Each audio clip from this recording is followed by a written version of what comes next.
ಎಲ್ಲರಿಗೂ ತಿಳಿಸ್ಬೇಕಲ್ಲ. ನಾನು ಹೇಳ್ತಾ ಇದ್ದೀನಿ, ನನ್ನ ರೈತರ, ನನ್ನ ತಾಯಿಂದಿರಿಗೆ ನಿಮ್ಮ ಹತ್ರ ಎಲ್ಲ ಮಾತಾಡಿದ್ದೀನಿ, ನೀವೆಲ್ಲ ಬಂದಿದ್ದೇನೆ ಅಂತ. ನಾನು ಬಲವಂತವಾಗಿ ಯಾವ ಕಾರಣಕ್ಕೂ ನಿಮ್ಮ ಜಮೀನು ತೆಗೆದುಕೊಳ್ಳುವಂತ ಅವಶ್ಯಕತೆ ನಮ್ಮ ಸರ್ಕಾರಕ್ಕಿಲ್ಲ. ಮುಖ್ಯಮಂತ್ರಿಗಳಾದಂತಹ ಗೌರವಾನ್ವಿತ ಕುಮಾರಸ್ವಾಮಿ ಅವರು, ಯಡಿಯೂರಪ್ಪನವರು ಏನು ಮಾರ್ಗದರ್ಶನ ಕೊಟ್ಟಿದ್ದಾರೆ ಅವೆಲ್ಲ ಮುಂದುವರೆದಂತ ಯೋಜನೆಗಳು. ಇದು ಕಂಟಿನ್ಯೂಷನ್ ಪ್ರೋಸೆಸ್. ಇದು ನಾನಿರ್ಬೋದು, ಇನ್ನೊಬ್ರು ಇರ್ಬೋದು, ಅದನ್ನ ನಾವು ಮುಂದುವರಿಸ್ತಾ ಇದ್ದೀವಿ. ಅದು ಬಿಟ್ರೆ ನಾನು ಇದಕ್ಕೆ ಬಲವಂತ ಮಾಡುವುದಿಲ್ಲ. ಅವರು ರೆಡ್ ಝೋನು, ಗ್ರೀನ್ ಝೋನ್ಗೂ ಒಂದು ಪ್ರೈವೇಟ್ ಆಗಿ ಒಂದು ಸಪರೇಟ್ ಆದೇಶ ಹೊರಡಿಸಿದ್ದಾರೆ. ಅದು ಮುಂದುವರಿತದೆ. ಯಾರು ರೈತರು ಇಲ್ಲ ಪಾಪ, ಅವ್ರು ಯಾರು ಮಾರ್ಕೊಳಂಗಿಲ್ಲ, ಅವ್ರ ಬದುಕು ಕಟ್ಕೋಬೇಕು, ಅವ್ರ ಕೈನ ನೋಡ್ಕೋಬೇಕು. ಯಾರು ಮಾರ್ಕೋತೀನಿ, ಇಲ್ಲ ನಾನು ಕೊಟ್ಬಿಡ್ತೀನಿ, ನನ್ ದುಡ್ಡು ಕೊಡಿ ಅಂತ ಅಂದ್ರೆ ಈಗಾಗಲೇ ನೋಟಿಫಿಕೇಶನ್ಗಳು ಆಗೋಗಿದೆ. ಯಾರು ಬೇಕಾದ್ರೂ ಹಣ ತೆಗೆದುಕೊಂಡು ಹೋಗ್ಲಿ. ನಾನು ಬಲವಂತ ಮಾಡುದಿಲ್ಲ. ಮುಂಚಿತವಾಗಿ ನಾನು ರೈತಗಳ ಹತ್ರ, ಅಧಿಕಾರಿಗಳ ಹತ್ರ ಕರೆದು ಮೀಟಿಂಗ್ ಮಾಡಿದ್ದೀನಿ. ಅವ್ರು ಘೋಷಣೆ ಮಾಡಿದ್ದೀನಿ, 2 ರಿಂದ 2.5, 3 ಕೋಟಿ ರೂಪಾಯಿವರೆಗೂ ಕೊಡಬೇಕು ಅಂತ ರಿಕ್ವೆಸ್ಟ್ ಮಾಡ್ತಾರೆ. ಆಗ್ಲಿ ಅಂತ ಹೇಳಿದ್ದೀನಿ. ಯಾರು ಮುಂದೆ ಬರ್ತಾರೋ, ಯಾರು ಬೇಕೋ ಅವ್ರು ತೆಗೆದುಕೊಂಡು ಹೋಗ್ಲಿ, ಯಾರು ಬೇಡ ಬಲವಂತ ಏನಿಲ್ಲ. ಅವ್ರ ಭೂಮಿ ಅವ್ರು ಇಟ್ಕೊಳ್ಳಿ, ಅವ್ರು ಏನ್ ಬೇಕಾದ್ರೆ. ನಾನು ಹೇಳ್ತೀನಿ ಕೇಳಿ, ಕುಮಾರಣ್ಣ 8,000 ಅಂತ ಹೇಳಿ, ನಾನು ಇಲ್ಲ 50%, 9,000 ಚಿಲ್ಲರೆ ಕೊಡಬೇಕು ಅಂತೇಳಿ ರೈತರ ಹತ್ರ ಕನ್ವಿನ್ಸ್ ಮಾಡಿ, ಅವ್ರು ಹೇಳ್ದಂತ ಬೆಲೆನ ನಿಗದಿ ಮಾಡಿ, ಯಾವನೋ ಬಂದವನ್ನ ಹಾಕೊಳ್ಳಿ ಬಂಡವಾಳ ಅಂತೇಳಿ ಮಾಡಿ ತೀರ್ಮಾನ ಮಾಡಿ ಈಗಾಗಲೇ ದುಡ್ಡುಗಳ ತೆಗೆದುಕೊಂಡು ಹೋಗಿದ್ದಾರೆ. ಸೊ ಯಾರು ಬರ್ತಾರೆ ಅವ್ರಿಗೆ ಸ್ವಯಂ ಇಚ್ಛೆಯಿಂದ. ನಾನು ನೈಸ್ದು, ಏರ್ಪೋರ್ಟ್, ಇರಿಗೇಷನ್ ಎಲ್ಲ ನಾನು ಬೇರೆ ಸಂದರ್ಭ ನಾನು ಮಾತಾಡ್ತೀನಿ. ಅದೆಲ್ಲ ನಾನು ಮಾತಾಡೋಕೆ ಹೋಗುದಿಲ್ಲ, ಬೇರೆ ವಿಚಾರ. ಇಲ್ಲೇನೆ ಒಟ್ಟು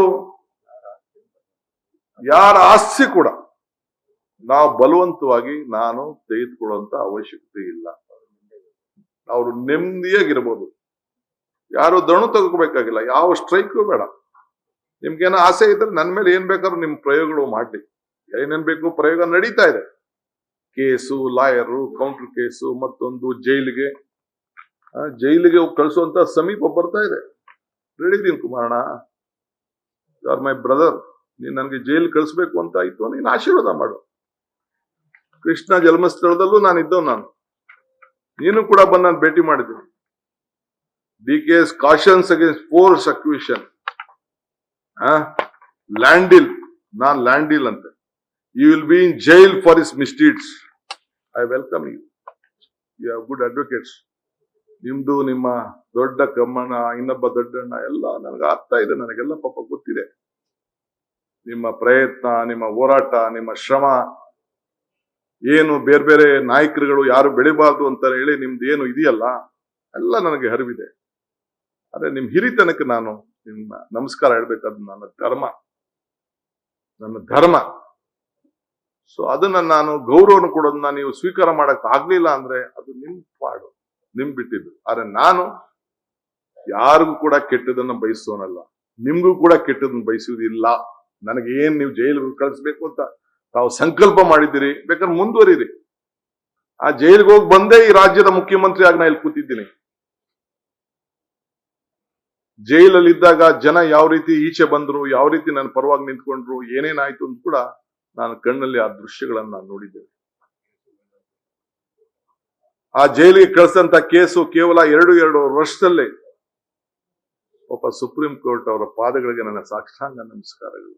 ವಜಾ ಮಾಡಿದ್ದಾರೆ, ಡಿಸ್ಮಿಸ್ ಮಾಡಿದ್ದಾರೆ. ಇರ್ಲಿ, ನೋವು ಅನುಭವಿಸೋ ನಾನು.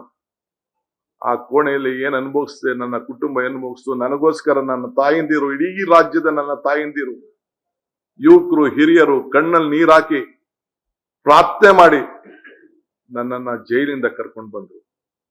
ಇವತ್ತು ಈ ಸ್ಥಾನದಲ್ಲಿ ಕುಣಿಸಿದವರು ಅದೇ ನನ್ನ ಮತದಾರರು, ಅದೇ ಈ ರಾಜ್ಯದ ಜನತೆ.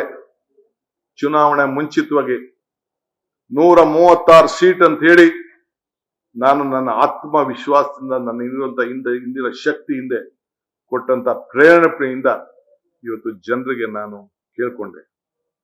ನಿಜ, ರಾಮನಗರಕ್ಕೆ ಹೋದೆ, ಬಿಡದಿಗೆ ಹೋದೆ, ಚನ್ನಪಟ್ಟಣಕ್ಕೆ ಹೋದೆ, ಕನಕಪುರಕ್ಕೆ ಹೋದೆ, ಎಲ್ಲಾ ಕಡೆ ಹೋದೆ.